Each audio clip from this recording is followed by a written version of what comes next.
3 days. That's how long the most powerful AI in the world stayed switched on before someone reached in and pulled the plug. And the someone wasn't a hacker. It wasn't a rival company. It was the company's own government.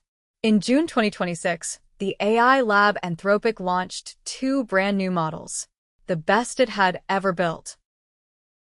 Their names, Fable 5 and Mythos 5.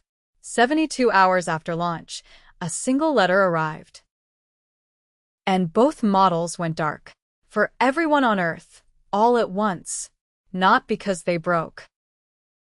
Because, on paper, they had suddenly become a little too powerful to sell. Let's follow how that happened. First, the basics. What even is an AI model? Picture an enormous brain, made of math, that lives inside a data center and answers questions. Fable and Mythos weren't toys. They were what people call frontier models, the very sharp end of the field. The kind serious companies build real work on top of. And within days, that work was pouring through them. Hundreds of millions of people, scattered across the planet, quietly leaning on these 2 brains. Here's the detail that matters most for later. You don't download a model like this onto your laptop. It lives on the company's computers, and you reach it over the internet. Which means anyone, anywhere with a login can knock on the same door. A coder in Ohio. A student in Berlin. That wide-open access is the entire point. Hold that thought. Now jump to day 3. A different company runs a quiet experiment and then makes a claim. They say they found a way to jailbreak one of the models. A jailbreak just means tricking an AI into ignoring its own safety rules. Like sweet-talking a very strict librarian into handing over the one forbidden book. By Anthropic's account, this trick was narrow. The method was to ask the model to read a specific piece of software and help patch its flaws. And here's a strange wrinkle. The company says the evidence it was shown was only verbal. A spoken description of a worry, not a smoking gun it could examine itself. But to a government, the word jailbreak, sitting next to the words national security, is an alarm bell. And alarm bells, once they ring, are very hard to unring. So on June 12th, a letter landed on the desk of Anthropic's chief executive. It came from the U.S.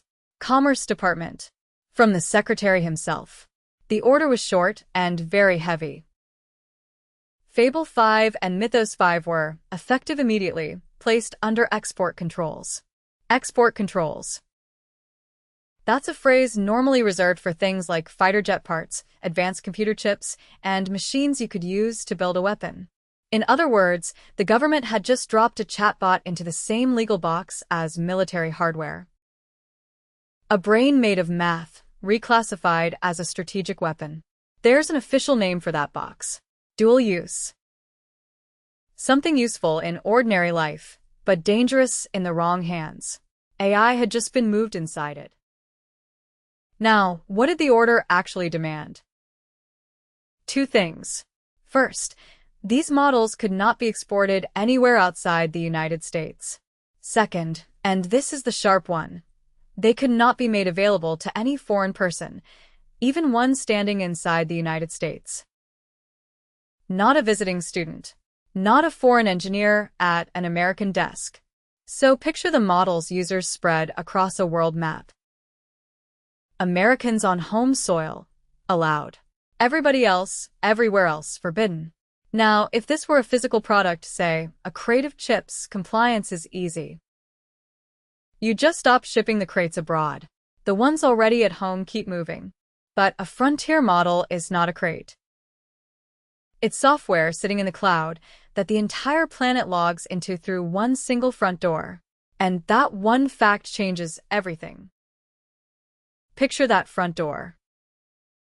One giant entrance into the model, with hundreds of millions of people filing through it.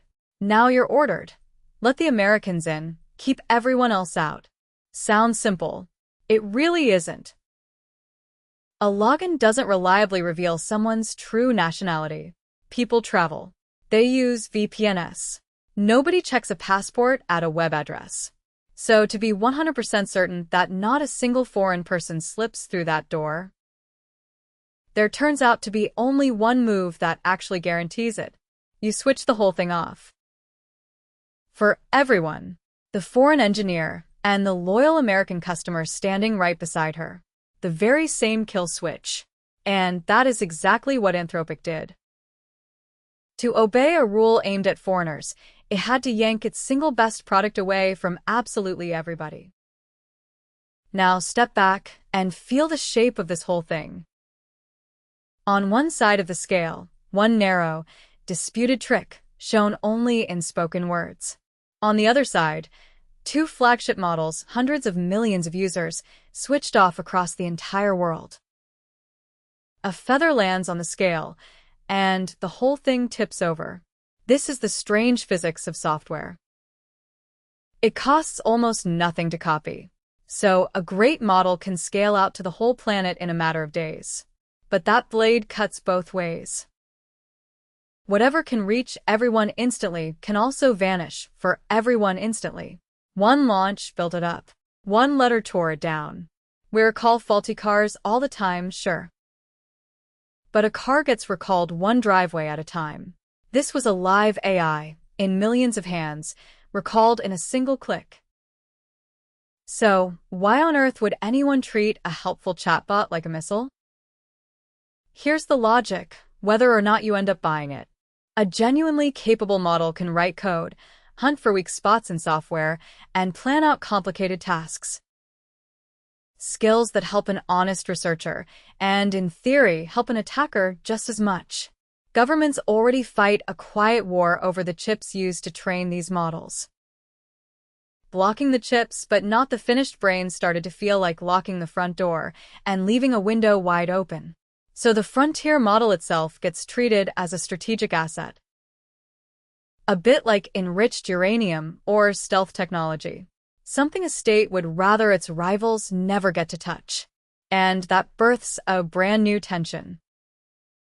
One model is, at the same time, a mass-market product and a controlled technology.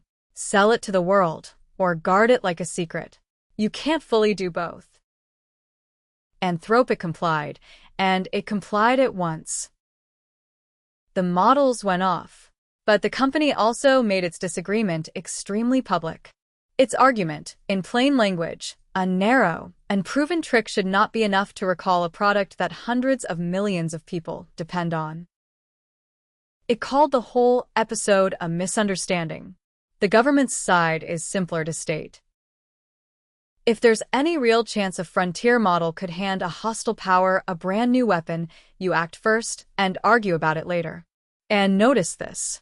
All of Anthropic's other models kept right on running. Only the two newest, most powerful brains got locked away. The better the model, the faster it got pulled. Either way, a line was quietly crossed. For the first time, a government reached up into the cloud and switched off a commercial AI, like flipping the breaker on a whole country's lights. So, here's the counterintuitive lesson buried in all of this. In the age of AI, your product's biggest risk may not be a bug, or a rival, or even a bad quarter. It might be doing its job too well. Build something powerful enough, and you don't just attract customers. You attract the full attention of governments. Fable and Mythos may well switch back on, restored once the dust finally settles. But the precedent is real now, and precedents have a way of sticking around.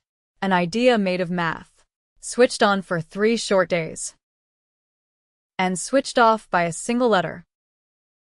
It turns out the most powerful tools we build are the ones the world fights hardest to control.